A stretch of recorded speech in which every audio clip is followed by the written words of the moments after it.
నమస్తే, welcome to cube TV. నేను మీ సరిత. మనతో పాటు సీనియర్ ప్రొడ్యూసర్ నట్టి కుమార్ గారు ఉన్నారు. వారితో మాట్లాడదాం. నమస్తే సార్. నమస్తే అమ్మా.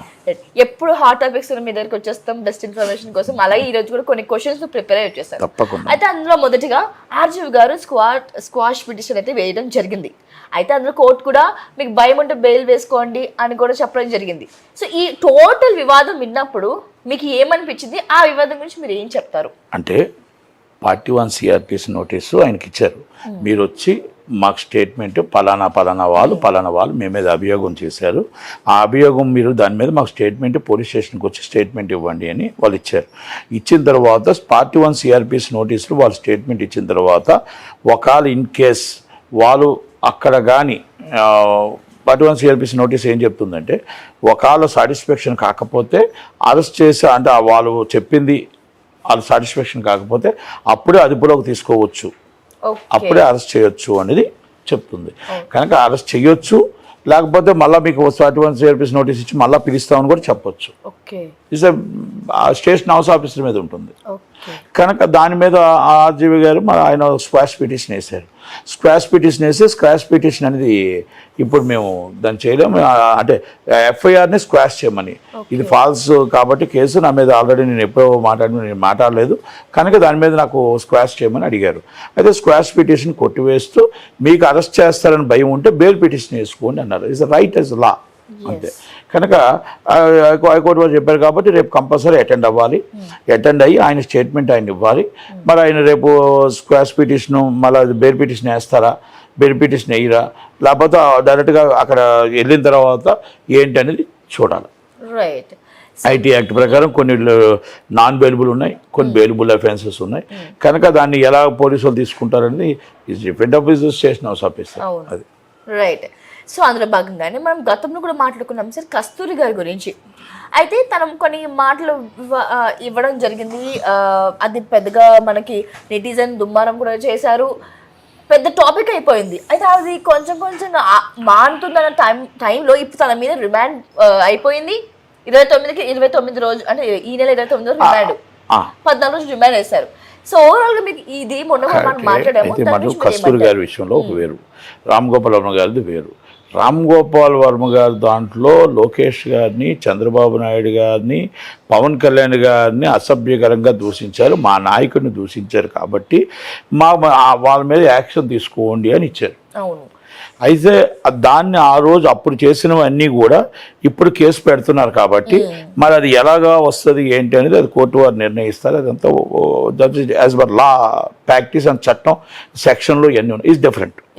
ఈ కస్తూరి గారిది ఈ ఆల్రెడీ లైమ్ లైట్లో ఉన్న కేసు.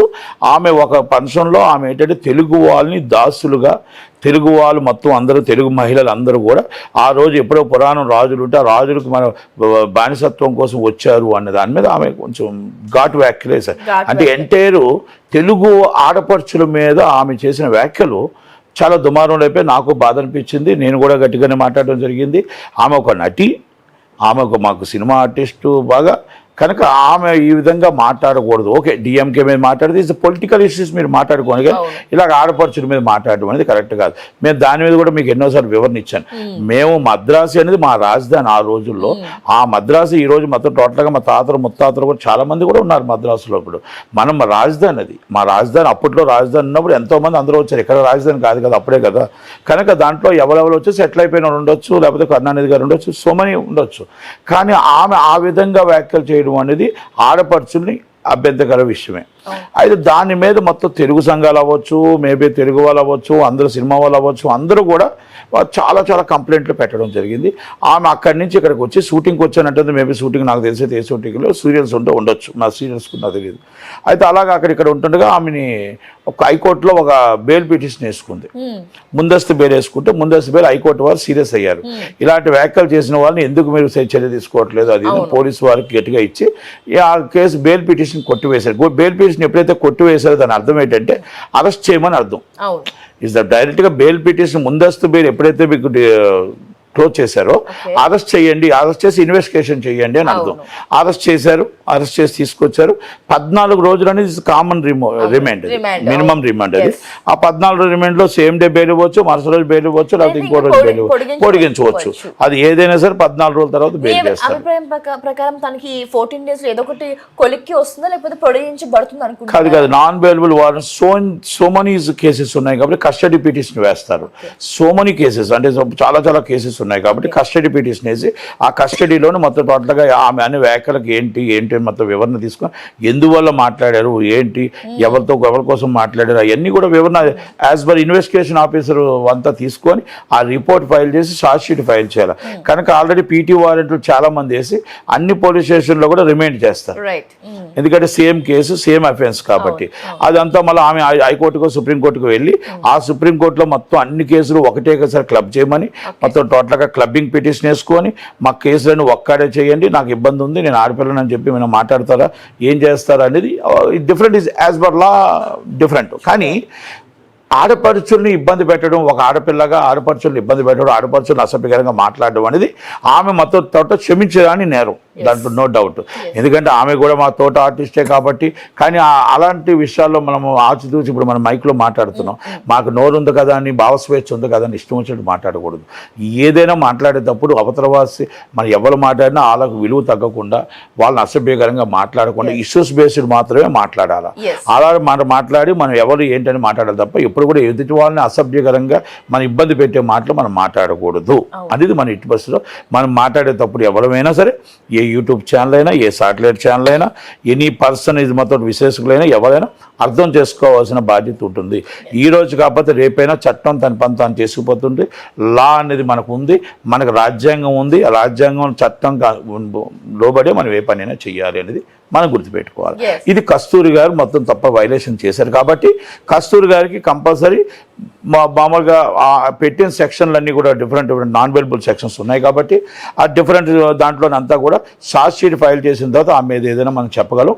ఇప్పుడు ఆల్రెడీ హైకోర్టు వారు స్క్వాష్ పిటిషన్ ఆల్రెడీ హైకోర్టు వారు ముందస్తు బెయిల్ కొట్టేశారు కాబట్టి ఆమె సుప్రీంకోర్టుకి వెళ్తారా లేకపోతే మళ్ళీ హైకోర్టులోనే రెగ్యులర్ బెయిల్ పిటిషన్ వేసుకుంటారా ఏంటి అనేది వెయిట్ చేసి చూడాలి. కనుక ఈ విషయంలో మాత్రం నేను మళ్ళీ రిపీట్ చేస్తున్నాను, ఆడపడుచుల్ని అసభ్యకరంగా ఎవరు మాట్లాడినా అది తప్పే. మనం ఎవరు మాట్లాడినా, ఇప్పుడు వర్మ గారు ఎవరైనా ఎవరికోసమైనా మాట్లాడినా తప్పే, రేపు పోసాని కృష్ణమూర్తి గారు ఇష్టం వచ్చిన మాట్లాడినా తప్పే. ఎవరు మాట్లాడినా ఇష్యూస్ బేస్డే మాట్లాడాలి తప్ప మనం సబ్జెక్ట్ కోసం మీరు ఏం కావాలో అది మాట్లాడాలి తప్ప ఇలాగొచ్చి మీరు ఎవరు పెడితే వాళ్ళ ఫ్యామిలీస్ని మనం టార్గెట్ చేసి మాట్లాడడం కరెక్ట్ కాదు. కానీ రామ్ గోపాల్ వర్మ గారు నాకు తెలిసి మరి ఎవరిని టార్గెట్ చేయలేదు. మేబీ ఆ రోజు అప్పుడు పెట్టిన ఫీట్స్ వాళ్ళ మీద, పవన్ కళ్యాణ్ గారి మీద వాళ్ళ మీద పెట్టిన ఫీట్స్ మీద కంప్లైంట్ పెట్టి ఉండొచ్చు అంతే. రైట్. సో అలాగే ఇంకొక టాపిక్ వచ్చేసి బాగా ఇప్పుడు వైరల్ అవుతుంది ధనుష్ అండ్ నయనతార టాపిక్. అయితే ఇది బయోపిక్ తీసుకునే టైంలో తన బయోపిక్లో ధనుష్ గారిది ఒక 3 seconds వీడియో పెట్టినందుకు 10 crores జరిమానా వేసినట్టు మనం చూస్తున్నాం. అయితే ఇవి కూడా వాళ్ళ ఇద్దరి మధ్యలో పాత పగలు అని కొంతమంది నయనతార గారు ఒక పేపర్లో పేర్కొన్నారు. ఓవరాల్గా ఇది చూసినప్పుడు, ఇది విన్నప్పుడు మీకు ఏమనిపించింది? అంటే ఇది పాత పగలా లేకపోతే ఆయన అనుమతి లేనందుకు వేసినందుకు ఆయన జరిమానా వేశారా లేకపోతే ఏంటి సార్? అంటే ఒకటి నాకు ధనుష్ గారితో మంచి స్నేహం ఉంది, వాళ్ళ ఫాదర్తో ఉంది, వాళ్ళ బ్రదర్తో ఉంది, నాకు వాళ్ళ బ్రదర్తో మదర్తో ఉంది, వాళ్ళ సిస్టర్తో కూడా ఉంది. వాళ్ళ అక్కగారు మొత్తం మేము కొలవర్తి సినిమా తీసాం. కొలవర్తి సినిమాలో మాకు మంచి అనుబంధం ఉంది. వండర్ బార్ ఫిల్మ్స్ కానీ మీకు దాంట్లో అన్నీ కూడా, దాంట్లో వాళ్ళ అక్కగారు కానీ మేము కానీ అందరం కూడా మంచి రిలేషన్ ఉంది. కాకపోతే ఏంటంటే ఆయన కూడా ఒక సిస్టమేటిక్గా వెళ్తాడు. మన ఐశ్వర్య వాళ్ళ మిస్సెస్ గారితో కూడా మంచి అనుబంధం ఉంది, ఎవరు రజనీకాంత్ గారు అమ్మాయితో కూడా. అయితే కొన్ని సందర్భాల్లో అసలు యాక్చువల్గా matter of the small issue, మనం ఎనీ ప్రొడ్యూసర్ని మనం బయోపిక్ తీసుకున్నప్పుడు పర్మిషన్ అడుగుతాం. ఆ పర్మిషన్ అడిగి మాకు ఇది వాడుకోవడానికి ఇవ్వండి అంటే పర్మిషన్ ఇవ్వచ్చు, పర్మిషన్ ఇస్తారు ఆల్మోస్ట్. ఎందుకంటే ఇప్పుడు మనం ఏదైనా రీమేక్ చేయాలన్నా లేకపోతే రీమేక్ అంటే డబ్బులు అడుగుతారు. ఈ చిన్న షార్ట్స్ వాడుకుంటామంటే permission is must and should. కనుక ఆ అమ్మాయి యాక్ట్ చేసింది కాబట్టి అడిగి ఉండొచ్చు. దాన్ని నేనే రవిడి అనేది సినిమా ఉంది, అడిగి ఉండొచ్చు. దాంట్లో మరి ఎందుకు మరి ఆయన ఇవ్వలేదు అంటే వాళ్ళకి వ్యక్తిగత గొడవలు ఉన్నాయి, అది మాత్రం వాస్తవం. వ్యక్తిగత గొడవలు ఉన్నాయి. దాన్ని అలాంటివి ఏమైనా ఉంటే కూడా ధనుష్ కొంచెం సీరియస్గా తీసుకుంటాడు. కనుక అయితే అది చాలా వ్యక్తిగతంగా ఉన్నాయి, వేరే ఉన్నాయి. ఎందుకంటే నేను దాంట్లో జోలికి వెళ్ళట్లేదు, కానీ అక్కడికి వెళ్తే మీకు ఇంకా ఇప్పుడు మీకు టీవీ టైం సరిపోదు. కనుక నయనతార గారిది ఆయనది వ్యక్తిగత గొడవలు ఉన్నాయి. Okay. అదంతా ఐశ్వర్య గారికి తెలుసు, అంతా తెలుసు. Affairs ఉన్నాయి. ఏదైనా ఇంకా అలాగ నేను అన్న కానీ గొడవలు ఉన్నాయి. ఆ గొడవలు అది ఐశ్వర్య గారికి కూడా తెలుసు, అందరికీ తెలుసు. కాబట్టి ఆ గొడవల్లో ఏదో 10 కోట్లకు నోటీస్ పంపించాడు అంతే. దానికి ఆమె లీగల్గా ఫైట్ చేసుకుంటానంటుంది కనుక లీగల్గా ఫైట్ చేసుకోవచ్చు. కానీ ఒకటి మాత్రం నేను చెప్తా, any is a biopic, any artist and any producer is a permission compulsory 3 minutes and 2 minutes. మనం వాళ్ళ సొంతానికి అమ్ముకోవడానికి వాడుతున్నాము అంటే ఒక బిజినెస్ అంటే ఒకటి ఉంటుంది. ఒకవేళ మనం ఆ బయోపిక్ తీస్తున్నాం కాబట్టి దానికి ఏమైనా ఇది ఉంటే ఒకటి ఉంటుంది.